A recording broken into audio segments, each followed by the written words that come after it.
ஓம் நம சிவாய. ஓம் நம சிவாய. ஓம் நம சிவாய.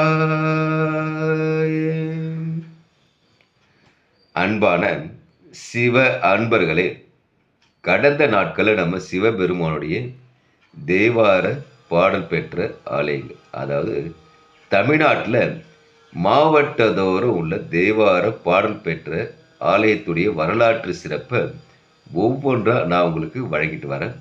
அந்த வகையில் நம்ம இன்னைக்கு பார்க்க போகிற ஒரு ஆலயமும் ஒரு தேவார பாடல் பெற்ற ஆலயம்தான்.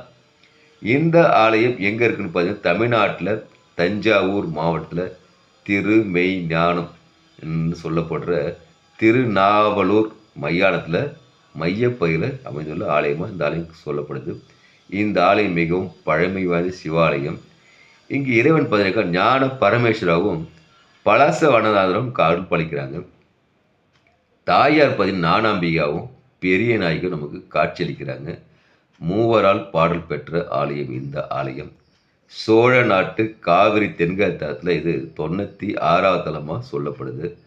கஜாபிருஷ்டம் அமைப்பில் பார்த்தீங்கன்னாக்கா இந்த ஆலயத்துடைய விமானம் தனித்துவமாக அம்சம் பெற்றிருக்கிறது. இங்கே பார்த்தீங்கன்னாக்கா வாழ்க்கையில் ஏற்படும் இடர்களை நீக்க இந்த தலம் மிகவும் பிரசித்தி பெற்ற தலமாக சொல்லப்படுது. இங்கு இறைவன் சுயம்பு மூர்த்தியை அருள்பாலிப்பது மிக மிக சிறப்பாக சொல்லப்படுறாங்க. தேவார பாடல் பெற்ற 274 தலத்தில் இந்த தலம் 159வது தலமும் சொல்லப்படுது.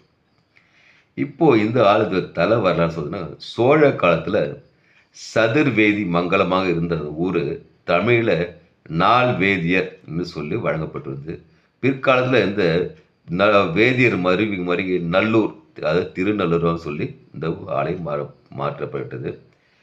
வேதங்கள் சிறப்புற்று விளங்க இத்தலத்தில் பூஜித்தல சிறப்பு பெற்று இந்த தலம் விளங்குது என்று சொல்லப்படுது. இங்கே பார்த்தீங்கன்னாக்கா மையானத்தில் முடியும் 5 சிவாலயங்கள் இருக்கிறது. அதில் இதுவும் ஒன்று பார்த்தீங்கன்னாக்கா கட்சி மையானம், திருக்கடவுர் மையானம், காழி மையானம், நல்லூர் மையானம், விழி மையானம், இப்படி இந்த 5 ஆலயம் பார்த்தீங்கன்னா மையானம்னு சொல்லி முடிகிற ஆலயமாக இந்த ஆலயம் அமைப்பட்டிருக்கிறது. இந்த ஆலயத்துக்கு இன்னொரு சிறப்பு என்னன்னாக்கா, ஒரு டைம் சில டைமில் பார்த்தீங்கன்னாக்கா இங்கே இருக்கிற சிவலிங்கத்து மேலே திருமேனியில் 5 தலை பாம்பு நடனம் ஆட சொல்லப்படுது. அது இன்றாலும் எப்போ என்றைக்கோ அவ்வளோ நடக்குது, வருஷத்தில் சொல்லப்படுறாங்க. அது மட்டும் அல்லாது இங்கே குலோத்துங்க சோழன்